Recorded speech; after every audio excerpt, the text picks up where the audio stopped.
Welcome to Testaments of Faith, Gideon, the chosen warrior, from insecurity to impossible victory. Chapter 1.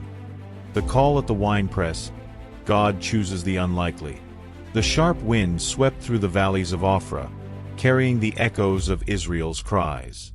For 7 years, the ruthless Midianites, like ravenous wolves, ravaged the land, leaving nothing but ashes and fear. The chosen people lived as shadows, hiding in caves, watching their harvest stolen and their hopes crushed. "Lord, where are you?" they whispered in despair. Silence reigned, but God was about to act, not through mighty armies or powerful kings, but through an ordinary young man who never dreamed of being chosen for something so great. His name was Gideon. At the base of the valley, hidden from enemy eyes, Gideon threshed wheat in a winepress, a place meant for grapes, not grain. Each strike echoed his fear and frustration. How long will we live like this? He wondered, unaware that his destiny would change at that very moment. A presence, silent yet commanding, appeared. The angel of the Lord sat beneath the oak tree, watching him. His voice shattered the silence like a quiet thunder. "The Lord is with you, mighty warrior." Gideon, startled, looked around, believing the angel was addressing someone else. "Mighty warrior? Me? If the Lord is with us, why has all this happened?" His question was bitter but honest. The angel's gaze pierced through him as he replied, "Go in the strength you have and save Israel from the Midianites. Am I not sending you?" Gideon's heart raced. How could a young man from an insignificant family save a nation? He whispered, "I am the least in my family, and my tribe is the smallest in Israel." But God does not seek the prepared, He prepares the chosen. The angel assured him, "I will be with you, and you will strike down the Midianites as if they were but one man." Gideon asked for a sign, and the miracle unfolded. The sacrifice was consumed by heavenly fire. There, beneath the oak, a warrior was born, not by the power of weapons, but by the certainty that when God calls, even the unlikely become unstoppable. Chapter 2. The altar torn down. The first act of courage. The night covered Ophrah in a tense silence, but Gideon's heart pounded like a war drum. God had spoken, but the first mission wasn't against the Midianites, it was against the idols of his own people. The Lord commanded, "Tear down your father's altar to Baal and cut down the Asherah pole beside it." Fear clung to him. Defying Baal meant defying his family and the entire town. But Gideon knew obedience came before safety. With 10 servants at his side, he waited for the cover of darkness. Each step was cautious, and every crackle beneath his feet whispered fear. What if you're caught? Yet God's voice was louder. With steady hands, he tore down the pagan altar, cut down the idol pole, and built an altar to the Lord, sacrificing a bull upon it. At dawn, the people of Ophrah were outraged. The altar of Baal was in ruins, and the sacred pole was reduced to ashes. "Who did this?" they shouted, fury burning within them. They discovered Gideon was responsible and stormed to his father's house, demanding, "Bring out your son so he may die." But Joash, in a surprising twist, replied, "Why defend Baal? If he is a god, let him fight for himself." The crowd fell silent, and Gideon, who was to be executed, became a symbol of defiance against false gods. From that day on, he was called Jerubbaal, the one who contends with Baal. News spread quickly, and soon, the Midianites and Amalekites gathered their armies like a dark storm on the horizon. The valley of Jezreel filled with shadows of enemies ready to crush Israel. But instead of fear, Gideon felt the Spirit of the Lord come upon him. He blew the trumpet, summoning the tribes of Manasseh, Asher, Zebulun, and Naphtali. Men answered the call, but Gideon, human like us all, still asked for a sign. "If you will save Israel by my hand, let the fleece be wet with dew and the ground dry." God granted it. Yet Gideon asked once more, and God, patient and merciful, answered again. Now there was no more doubt, only faith. Chapter 3. The reduction of the army, when less is more. Gideon's camp buzzed with men ready for battle. 32,000 warriors had answered the call, but the Lord whispered, "They are too many."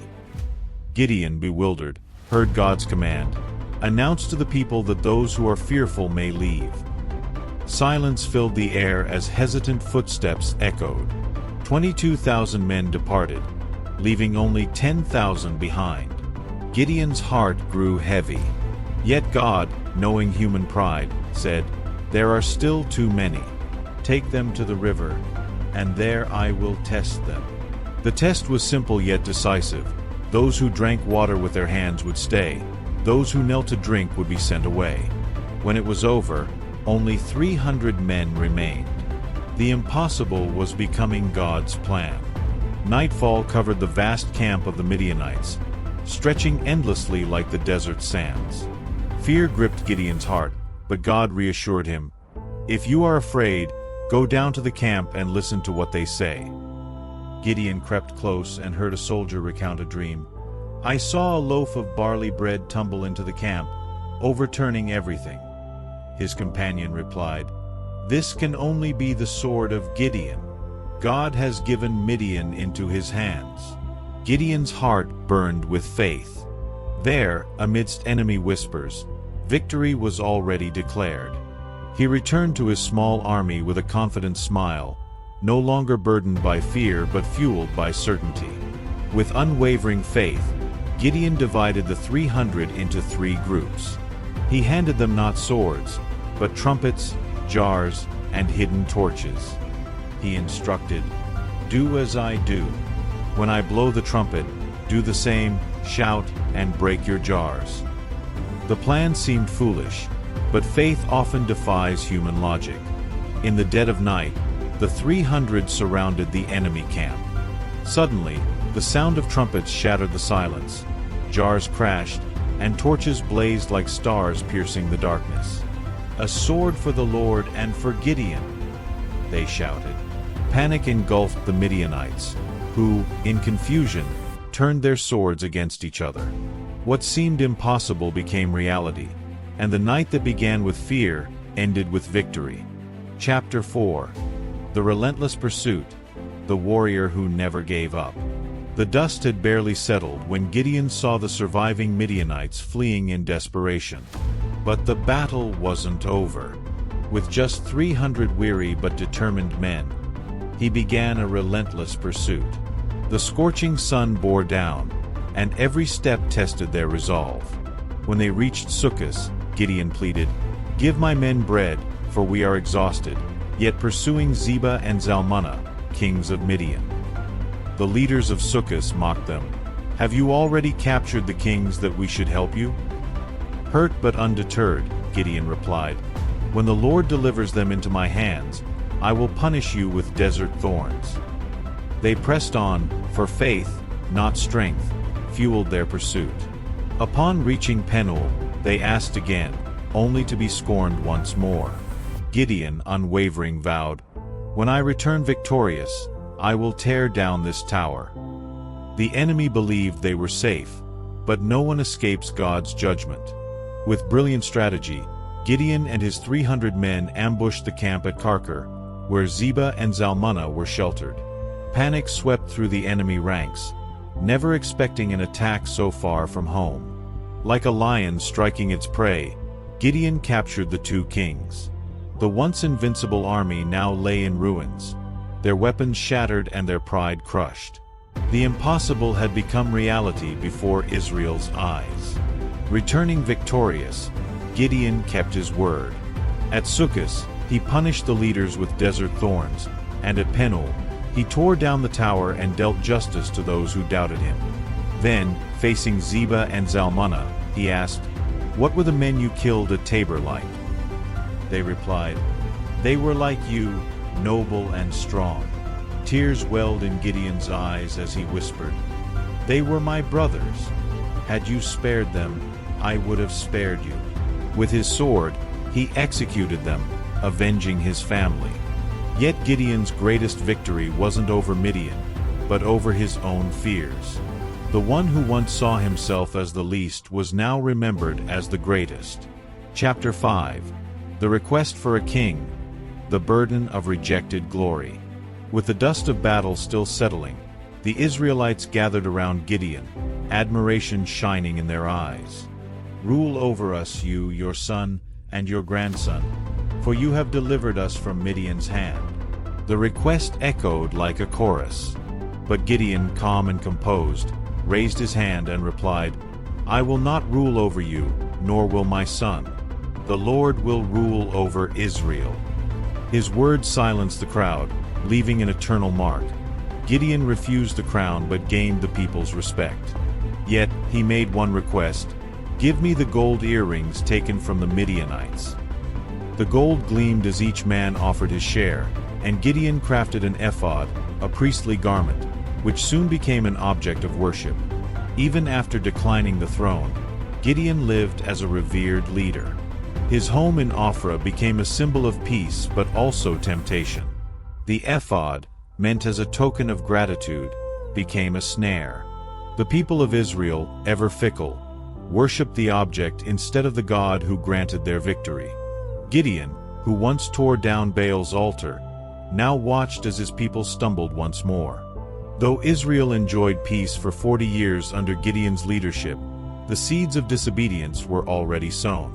The glory of victory began to fade, replaced by the deceptive shine of gold. In his final days, Gideon watched his many sons grow, knowing that the true challenge was not war, but keeping the people faithful to God. When he died, he was buried with honor in Ophrah, but soon after, Israel forgot him and, worse, forgot God. They turned to the Baals, abandoning the name Jerubbaal, the one who contended with Baal. The people who witnessed the impossible made real once again chose to forget. Yet, Gideon's story, marked by courage and faith, echoes today as a reminder. A leader is not defined by gold, power, or a crown, but by obedience to the God who called him. Chapter 6. Gideon's Legacy, Between Memory and Forgetfulness. With Gideon's death, the echo of victory's trumpets faded, and the heart of Israel once again drifted away. The man who faced Baal, destroyed Midian, and refused the crown now rested in the land he had freed. Yet the people, who swore loyalty to the Lord, soon forgot their vow. They turned to the Baals, like children forgetting danger once it passes. Gideon's legacy, built on faith and courage, was swept away by the winds of time. Gold, power, and idolatry once again enticed Israel, and the cycle of downfall and suffering was about to begin anew. Amid this forgetfulness rose Abimelech, Gideon's son by a concubine from Shechem. Ambitious and ruthless, he saw the power vacuum as his chance. He gathered Shechem's leaders and said, "Is it better for 70 sons of Gideon to rule over you, or just one? Remember, I am your flesh and blood." With silver from the temple of Baal-berith, Abimelech hired ruthless men and, in an act of sheer brutality, murdered his 70 brothers on a single stone. Only one, Jotham, escaped, and from Mount Gerizim, he proclaimed a parable that would echo like prophecy. Like the thorn bush that offers to rule, Abimelech will bring fire and destruction upon Shechem. Abimelech's reign was stained with betrayal and blood. The man who killed his brothers for power ruled only 3 years before being betrayed by his own people. In a final battle, a woman cast a millstone upon his head, mortally wounding him. To avoid the shame of being killed by a woman, Abimelech begged his armor-bearer to finish him off. Thus ended the reign of a man who sought power through violence, and Israel once again faced the cost of forgetting. Yet, even when his people strayed, the God of Israel never abandoned them, waiting for the moment to raise another deliverer. Chapter 7. Divine Judgment. When forgetfulness comes at a price. The sun had barely risen when Israel, once again, found itself in turmoil. Abimelech's death brought not just relief, but the weight of a painful lesson. Power without God leads to ruin. The blood of Gideon's sons cried out from the ground, and the people, now leaderless, wandered like sheep without a shepherd. But God never forgets his people. He raised judges to restore order, yet with each cycle, Israel fell again. The cost of forgetfulness was high, and though merciful, God allowed their enemies to crush them until they cried out for help. And when they cried, God answered. Tola, from the tribe of Issachar, rose to judge Israel. For 23 years he brought peace, but after his death, Israel returned to idols. Then came Jair, from Gilead, who judged for 22 years. Yet, like a never-ending cycle, the people again did what was evil in the eyes of the Lord, serving the Baals, the gods of Sidon, Moab, Ammon, and Philistia. The Lord's anger burned, and he delivered them into the hands of the Philistines and Ammonites, who oppressed them for 18 years. The people's cry reached heaven, "We have sinned against you, for we abandoned the Lord and served the Baals." But God, wounded by their betrayal, replied, "Did I not deliver you from the Egyptians, Amorites, Philistines, Sidonians, and Midianites? Yet you abandoned me. Cry out to the gods you have chosen." Desperate, the people pleaded, "We have sinned. Do to us whatever seems good to you, but please rescue us today." They destroyed their idols, and God's heart, moved by compassion, could no longer bear to see Israel suffering. The Ammonites gathered to attack, and the Israelites cried out for a leader. God watched from heaven, ready to act. The stage was set for a new judge, someone who, like Gideon, would rise from the unlikely to show that God's strength is made perfect in human weakness. The cycle of falling and redemption continued, but God never gave up on his people, and a new story of faith was about to be written. Chapter 8.